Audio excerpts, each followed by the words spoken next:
नमस्कार विद्यार्थी मित्रांनो, मी सुरेश वराडे साखर एज्युकेशन यूट्यूब चॅनलमध्ये आपलं सर्वांचं स्वागत करते। पुन्हा एकदा तुमच्या भेटीला आलो एक रिक्रुटमेंट न्यूज घेऊन, ज्या की समजा पब्लिक सेक्टर कंपन्या आहे, म्हणजे जनरल इन्शुरन्सच्या ज्या पब्लिक सेक्टर कंपन्या आहे, यामध्ये मागच्या काही दिवसापासून असिस्टंटची आणि ॲडमिनिस्ट्रेटिव्ह ऑफिसरची रिक्रुटमेंट चालू आहे। यामध्ये NICL असेल, UICL असेल, OICL असेल आणि NICL असेल, या ज्या काही 4 पब्लिक सेक्टर कंपन्या आहेत जनरल इन्शुरन्सच्या, याच्यामध्ये ॲडमिनिस्ट्रेटिव्ह ऑफिसरची आणि असिस्टंटची जे की रिक्रुटमेंट आहे ती रिक्रुटमेंट सध्या चालू आहे। आणि त्याचाच एक भाग म्हणून न्यू इंडिया ॲश्युरन्स कंपनीने आता कालच जे की नोटिफिकेशन आहे 500 असिस्टंटचं नोटिफिकेशन जे आहे त्यांनी त्यांच्या वेबसाईटवर डिक्लेअर केले। विद्यार्थी मित्रांनो, मग हे मागच्या वर्षी सुद्धा असिस्टंटचं रिक्रुटमेंट आलं होतं। यामध्ये आपल्या क्लासचा एक विद्यार्थी जो आहे तन्मय परदेशी नावाचा यामध्ये सिलेक्ट झाला। जॉबचं नेचर जे आहे ते खूप चांगलं आहे। नंतर या ठिकाणी सॅलरी सुद्धा खूप चांगली आहे न्यू इंडिया ॲश्युरन्स कंपनी लिमिटेडमध्ये। मग ज्या काही कंपन्या आहे समजा जनरल इन्शुरन्सच्या चारही कंपन्यांनी सध्या रिक्रुटमेंटची एक्सप्रेस चालू केलेली आहे आणि त्याच्यामध्ये सध्या रिक्रुटमेंट चालू आहे। तर आजचं जे की नोटिफिकेशन आहे न्यू इंडिया ॲश्युरन्स कंपनी लिमिटेडचं, यामध्ये महाराष्ट्रासाठी वॅकन्सीज किती आहे, नंतर यासाठी एज्युकेशन क्वालिफिकेशन काय लागतं, नंतर यासाठी एज लिमिट काय आहे, नंतर एक्झामचा पॅटर्न कसा आहे, एक्झाम कधी कंडक्ट केला जाणार आहे, या सगळ्या गोष्टी मी तुम्हाला वन बाय वन सांगणार आहे। त्याकरता व्हिडिओ जो आहे तो शेवटपर्यंत बघा आणि बघितल्यानंतर आवडल्यास नक्की लाईक करा। सर्वांनी जे की समजा तुमच्या फ्रेंड सर्कलमध्ये जे तयारी करणारे विद्यार्थी आहे त्यांच्यापर्यंत सुद्धा हे नोटिफिकेशन पोहोचवा। सकाळीच मी स्टेट बँक ऑफ इंडियाचं जे की असिस्टंटचं नोटिफिकेशन आलंय 13,735 जागेचं, त्याच्याबद्दल मी व्हिडिओ टाकलेला आहे आपल्या यूट्यूब चॅनलला। त्या व्हिडिओला सुद्धा जास्तीत जास्त विद्यार्थ्यापर्यंत शेअर करा। स्टेट बँक ऑफ इंडियाची इन्फॉर्मेशन जी आहे खेड्यापर्यंत जाऊ द्या आणि ह्या असिस्टंटची जी की NICLची असिस्टंटची जी रिक्रुटमेंट आली याची सुद्धा इन्फॉर्मेशन खेड्यापर्यंत जाऊ द्या। जसं पोलीस भरतीची इन्फॉर्मेशन जाते, स्टेट बँक ऑफ इंडियाची सुद्धा इन्फॉर्मेशन आपल्या ग्रामीण भागापर्यंत सुद्धा पोहोचली पाहिजे आणि त्यांना सुद्धा ऑपॉर्च्युनिटीचा फायदा घेता आला पाहिजे। विद्यार्थी मित्रांनो, त्याकरता सर्वांनी हा जो व्हिडिओ आहे स्टेट बँक ऑफ इंडियाचा आणि हा व्हिडिओ जो आहे तो शेअर करा विद्यार्थी मित्रांनो। तर आजच्या व्हिडिओमध्ये किंवा आजच्या लेक्चरमध्ये आपण काय बघणार आहोत, तर या एक्झाम बद्दलची सर्व माहिती जी आहे तुम्हाला या ठिकाणी मी सांगणार आहे। तर चला विद्यार्थी मित्रांनो, या ठिकाणी ऍप्लिकेशन कधीपासून स्टार्ट होतात, तर ऍप्लिकेशन जे आहे 17 डिसेंबर 2024 म्हणजे आजपासून ऍप्लिकेशन चालू झालेले आहे। आणि किती तारखेपर्यंत तुम्ही अप्लाय करू शकणार आहात, तर 1 जानेवारी 2025 पर्यंत तुम्हाला अप्लाय करता येणार आहे। मग वाट कशाची बघताय, ज्या लोकांना अप्लाय करायचं आहे त्या लोकांनी अप्लाय करायला सुरुवात करून टाका। या ठिकाणी लास्ट डेटची वाट बघू नका। ज्यांना जे काही तयारी करतायत किंवा जे सध्या क्लास करतायत त्यांनी सुद्धा इथे अप्लाय करायचं आहे। कारण जर आपण महाराष्ट्राचा विचार केला समजा आणि इंडियाचा विचार केला, पूर्ण इंडियासाठी 500 वॅकन्सी आहे आणि त्याच्यामध्ये महाराष्ट्राच्या वाट्याला आहे 105। पर्सेंटेजच्या टर्म मध्ये जर आपण काढलं समजा तर 21% जाग्याचा वाटा जो आहे तो आहे महाराष्ट्राचा। त्यामुळे चांगली ऑपॉर्च्युनिटी आहे ही सुद्धा ऑपॉर्च्युनिटी तुम्ही ग्रॅब करायला विसरू नका विद्यार्थी मित्रांनो। सगळ्यांनी फॉर्म भरा, आजपासूनच फॉर्म भरायला सुरुवात करून टाका। 17/12/2024 पासून ऍप्लिकेशनची लिंक जी आहे आपल्या टेलिग्राम चॅनलला टाकलेली आहे, साखर एज्युकेशन नाशिकचं जे टेलिग्राम चॅनल आहे त्याच्यावर, आणि खाली यूट्यूबच्या डिस्क्रिप्शन मध्ये सुद्धा मी लिंक टाकणार आहे। त्या लिंक वरून तुम्हाला अप्लाय करायचं आहे विद्यार्थी मित्रांनो। नंतर या कॅटेगरी वाईज वॅकन्सीज कसे आहे, मग महाराष्ट्र लेवलचा मी विचार करतोय, बाकीचं काही सांगणार नाहीये। महाराष्ट्र लेवलला कॅटेगरी वॅकन्सी कसे आहे, तर या ठिकाणी SC टोटल 105 आहे। SC चा जर विचार केला तर 23, ST च्या 8, नंतर OBC च्या 1, EWS ची 11, नंतर ज्या जनरल कॅटेगरीच्या आहे 62 आणि टोटल 105 वॅकन्सीज आहे। महाराष्ट्रामध्ये अप्लाय करायचं असेल तर महाराष्ट्रामध्ये मराठी येणं कंपल्सरी आहे। ओके, म्हणजे ज्या विद्यार्थ्यांना महाराष्ट्रामधून अप्लाय करायचं आहे त्या विद्यार्थ्यांना मराठी येणं कंपल्सरी आहे। मराठी 10वीला किंवा 12वीला असणं नेसेसरी आहे, किंवा नसेल तर LPT लँग्वेज प्रोफिशियन्सी टेस्ट जे आहे तुम्हाला काय करावं लागेल, क्वालिफाय करावं लागेल विद्यार्थी मित्रांनो। ठीक आहे, जे एक सर्व्हिसमन आहे आर्मी यांच्यासाठी 11 जागा आहे आणि जे काही समजा DSX आणि DIS एक्सप्रेस जे आहे यांच्यासाठी 4 जागा आहे। त्यामुळे ऑपॉर्च्युनिटी चांगली आहे। नंतर PWD कॅन्डिडेट जे आहे यांच्यासाठी VI च्या 2 जागा, नंतर HI ची 1, नंतर OC ची 1, नंतर ID आणि MD च्या जागा आहे 1। तर जे महाराष्ट्रामधून अप्लाय करणार आहे त्यांना मराठी येणं कंपल्सरी आहे या ठिकाणी। ओके, मग पुढे बघा विद्यार्थी मित्रांनो, मग एज लिमिट काय आहे, तर एज लिमिट जे आहे मिनिमम 21 वर्ष पाहिजे सर्व कॅटेगरीसाठी आणि मॅक्झिमम जनरल आणि ईडब्ल्यूएस साठी 30 वर्षापेक्षा जास्त नको. नंतर जे काही समजा ओबीसी चे विद्यार्थी आहे यांच्यासाठी 3 वर्ष वाढून म्हणजे 33 वर्षापर्यंत, एससी एसटी साठी 5 वर्ष वाढून म्हणजे 35 वर्षापर्यंत आणि पीडब्ल्यूडी जे आहे 10 वर्ष म्हणजे मिनिमम 21 वर्ष आणि मॅक्झिमम 30 वर्षापेक्षा जास्त नको. कोणासाठी? ज्यांना रिझर्वेशन नाही त्यांच्यासाठी. ज्यांना रिझर्वेशन आहे त्यांना 5 वर्ष आणि 3 वर्ष जे आहे एज मध्ये रिलॅक्सेशन आहे. तर हा झाला एजचा क्रायटेरिया विद्यार्थी मित्रांनो. मग एज्युकेशन काय लागतं या ठिकाणी? एज्युकेशन जे आहे कोणताही ग्रॅज्युएट अप्लाय करू शकतो.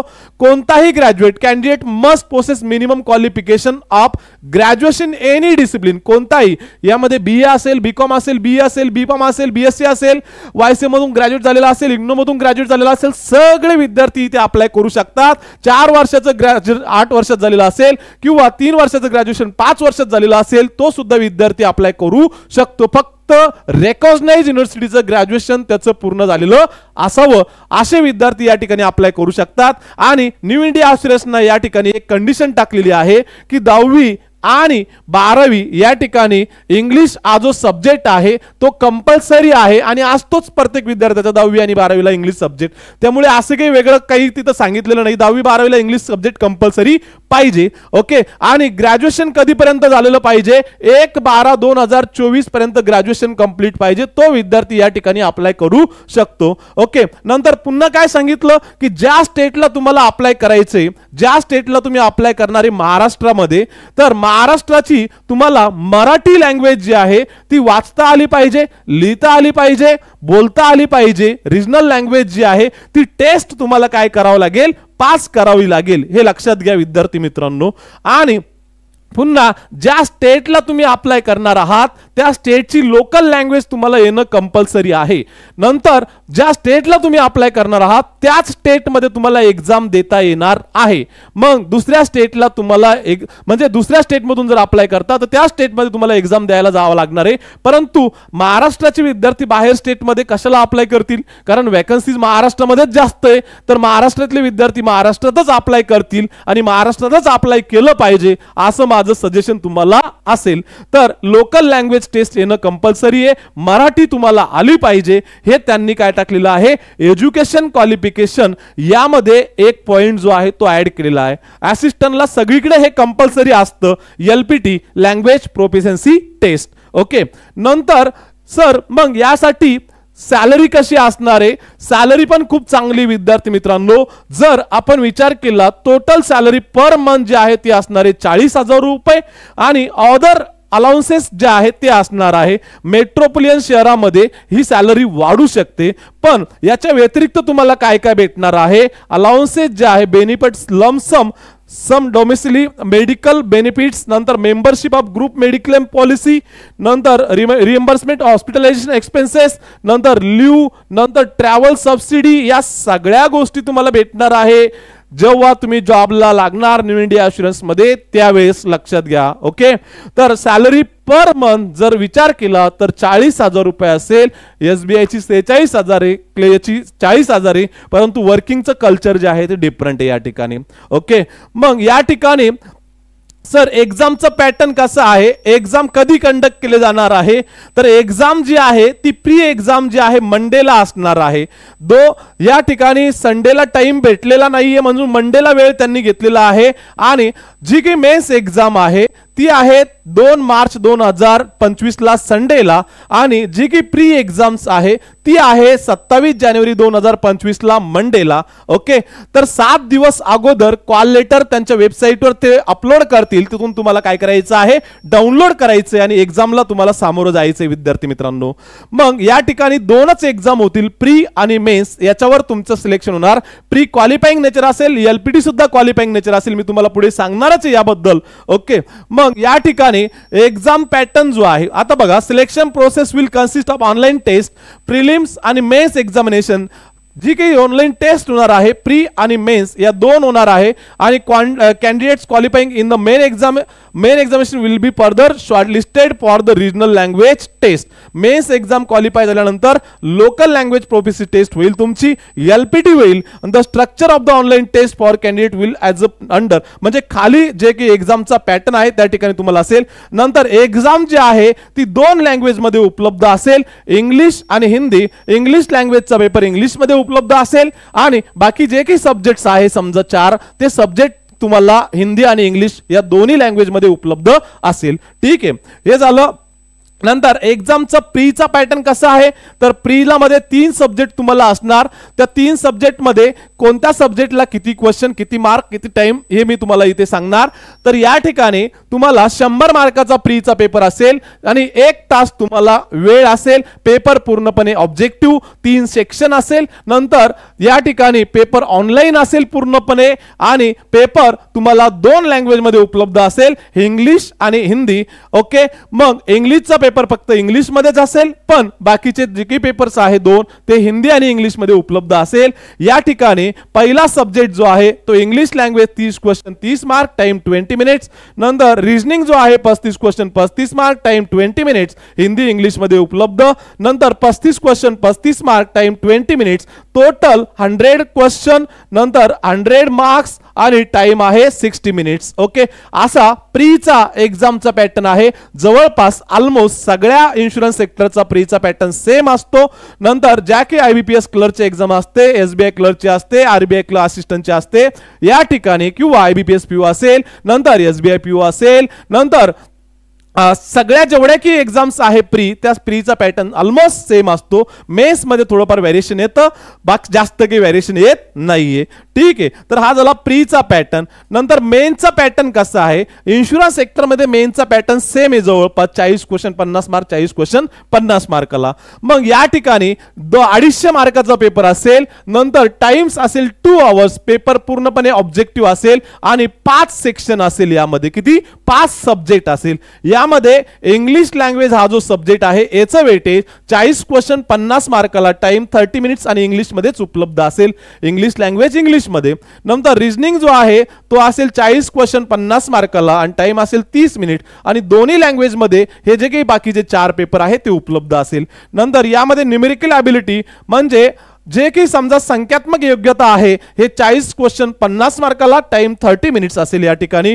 नंतर संगणक नॉलेज, कम्प्युटर नॉलेज जे आहे 40 क्वेश्चन 50 मार्काला आणि टाइम 15 मिनिट. नंतर या ठिकाणी जनरल अवेअरनेस हा जो सब्जेक्ट आहे, या ठिकाणी जनरल अवेअरनेस चालू घडामोडी जो आहे 40 क्वेश्चन 50 मार्काला, time 15 minute. Total number of क्वेश्चनचा जर विचार केला तर 200 क्वेश्चन असतील आणि 250 मार्क असतील आणि टाइम दिलेला आहे 120 मिनिटं. 120 मिनिटांमध्ये तुम्हाला काय करायचं आहे, पेपर सॉल्व्ह करायचा आहे आणि याच्यावरच तुमचं सिलेक्शन होणार आहे फायनल. ओके, म्हणजे मेन्स एक्झामच्या मार्कावर तुमचं सिलेक्शन होणार आहे. LPT आणि प्री एक्झाम जी आहे ती फक्त काय असेल, क्वालिफाईंग नेचर असेल विद्यार्थी मित्रांनो. ओके, नंतर आता या ठिकाणी तुम्हाला काही कंडिशन दिलेल्या आहे एक्झामच्या बद्दल. तर या ठिकाणी सांगितलं candidate will be required to obtain minimum total score decided by the company in the main examination. आता या ठिकाणी ओव्हरऑल कट ऑफ सुद्धा आहे आणि सेक्शनल कट ऑफ सुद्धा आहे. SBI ला कसं असतं, ओव्हरऑल कट ऑफ असतो, सेक्शनल कट ऑफ नसतो. या ठिकाणी सेक्शनल कट ऑफ आहे. त्यांनी सांगितलं candidate qualifying in the online main examination will be shortlisted call for regional language test. मी सांगितलं महाराष्ट्रातून अप्लाय करत असेल तर तुम्हाला मराठी येणं कंपल्सरी आहे, वाचता आली पाहिजे, लिहिता आली पाहिजे, बोलता आली पाहिजे आणि हे येणारच आहे तुम्हाला. तुम्ही महाराष्ट्रामधून अप्लाय करता येतं. No separate marks will be awarded for regional language test. Okay, म्हणजे फक्त क्वालिफाईंग नेचर असेल. This test will be only qualifying in a nature. नंतर final selection will be made on the basis of performance in online mains examination. मी सांगितलं तुम्हाला अगोदरच की final selection फक्त मेन्सच्या एक्झामवर होणार आहे, बरोबर आहे. आणि प्री आणि मेन्स या दोन्ही ठिकाणी 1/4 निगेटिव्ह मार्किंग असेल. किती 1/4 मार्क निगेटिव्ह असेल. No mark will be deducted असं त्यांनी सांगितलं. आणि या ठिकाणी दोन्ही एक्झामला काय असेल, 1/4 निगेटिव्ह मार्किंग असेल. ठीक आहे, चला तर हे झालं एक्झामच्या बाबतीत विद्यार्थी मित्रांनो. मग आता रिजनल लँग्वेज टेस्टच्या बाबतीत काय दिलेलं आहे. रिजनल लँग्वेज टेस्टच्या बाबतीत मी तुम्हाला अगोदरच सांगितलेलं आहे की जे मेन्स एक्झाम नंतर मेन्स एक्झाम क्लिअर करतील त्यांना ज्या स्टेटला त्यांनी अप्लाय केलेलं आहे त्या स्टेटची लोकल लँग्वेजची टेस्ट घेतला जाईल आणि ती क्वालिफाईंग त्यांना करावी लागेल. जर क्वालिफाईंग नाही केली तर त्या ठिकाणी तुमचं डिस्क्वालिफाय होऊ शकता असं त्यांनी सांगितलेलं आहे. जर महाराष्ट्रामधून तुम्ही अप्लाय करता तर मराठी तुम्हाला बोलता आली पाहिजे, लिहिता आली पाहिजे आणि तुम्हाला ती जे काही सांगितलंय ते समजून सांगता आलं पाहिजे असं त्यांनी सांगितलं. आणि regional language test will be qualifying nature only. काय असेल, हे मार्क कन्सिडर केलं जाणार नाही. जे रिजनल लँग्वेज टेस्ट पास करणार नाही त्यांना डिस्क्वालिफाय केलं जाईल असं त्यांचं म्हणणं आहे. ठीक आहे, याच्याबद्दल आपण ऑलरेडी बोललेलो आहे. ठीक आहे, नेक्स्ट बघा सर, एक्झाम फीस किती आहे? एक्झाम फीस जे आहे जनरल, ओबीसी आणि AWS कॅटेगरीचे विद्यार्थी यांच्यासाठी आहे साधारणतः 850 रुपये जीएसटी सहित आणि जे SC ST PWD कॅन्डिडेट आहे यांच्यासाठी 100 रुपये. किती? 100 रुपये. ऑनलाईन ऍप्लिकेशन आजपासून चालू झालेले आहे 17/12/2024 पासून आणि 1 जानेवारी 2025 पर्यंत तुम्हाला अप्लाय करता येणार आहे. वाट बघू नका, लवकरात लवकर अप्लाय करा. ज्या लोकांना अप्लाय करायचं आहे त्यांनी सगळ्यांनीच करा, जेवढे की ग्रॅज्युएट आहे त्या सर्वांनी. ओके, नंतर सेंटर, एक्झाम सेंटर कोणकोणते महाराष्ट्रामध्ये? प्रीचे कोणते, मेन्सचे कोणते? प्रीचं नाशिक आहे का? आहे. महाराष्ट्रामध्ये प्रीचं नाशिक आहे का? आहे. नंतर मेन्सचं सेंटर जे आहे नाशिक नाहीये. आपल्याला मेन्सला कुठे जावं लागेल? मुंबईला, ठाण्याला, नवी मुंबईला आणि पुण्याला. इथे आपल्याला मेन्स एक्झाम द्यावी लागेल. फक्त प्री एक्झाम सेंटर आहे पण SBIचं आहे ऑलरेडी. ओके, प्री आणि मेन्स. नंतर विद्यार्थी मित्रांनो, या ठिकाणी जे की SC ST PWD कॅन्डिडेट्स आहे यांच्यासाठी NICL एक्झाम काय करणार आहे तर एक ऑनलाईन ट्रेनिंग प्रोव्हाइड करणार आहे की एक्झामचा पॅटर्न कसा असतो, क्वेश्चन कशा प्रकारचे विचारले जातात, नंतर क्वेश्चनला सामोरं कसं गेलं पाहिजे, कसे सॉल्व्ह केले पाहिजे याची एक ट्रेनिंग प्रोव्हाइड करते SC ST आणि OBC कॅन्डिडेटसाठी. तर ती ट्रेनिंग तुम्हाला इथे तुमच्यावर आहे, तुम्हाला ती ट्रेनिंग अटेंड करायची का नाही करायची, परंतु गव्हर्नमेंट तुम्हाला काय करतं, ट्रेनिंग प्रोव्हाइड करतं. अप्लाय कुठे करायचं आहे तुम्हाला तर www.newindia.co.in या वेबसाईटवर जायचंय, अप्लाय करायचंय. आपल्या टेलिग्राम चॅनलला मी टाकलेलंच आहे ऑलरेडी, त्याच्यावर सुद्धा तुम्ही जाऊ शकता आणि अप्लाय करू शकता विद्यार्थी मित्रांनो. हे झालं प्री एक्झाम ट्रेनिंगच्या बाबतीत, ऑनलाईन असणार आहे.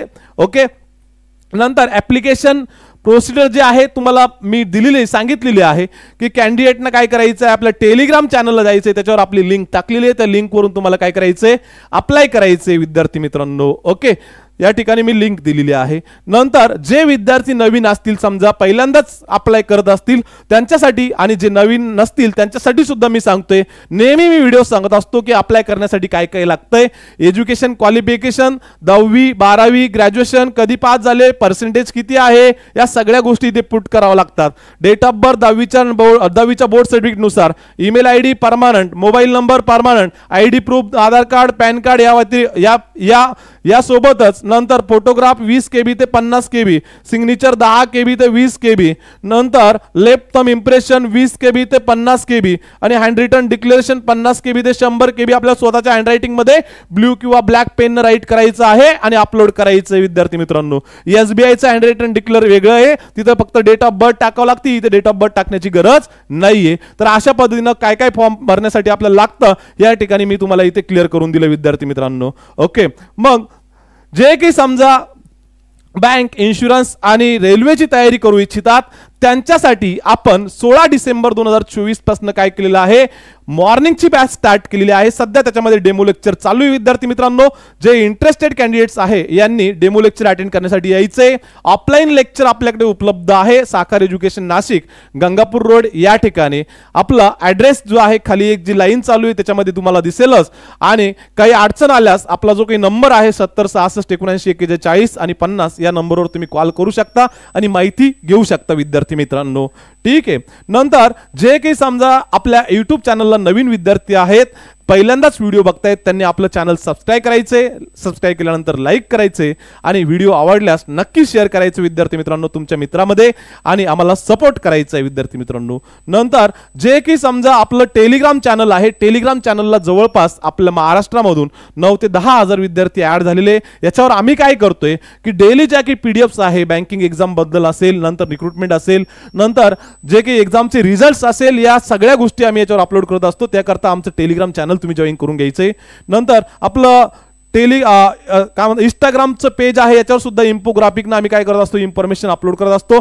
फक्त तुम्हाला काय करायचं आहे, आपलं साकार एज्युकेशनचं जे की इंस्टाग्राम पेज आहे ते फॉलो करायचं आणि त्याच्यावर इन्फॉर्मेशन तुम्ही घ्यायचं विद्यार्थी मित्रांनो.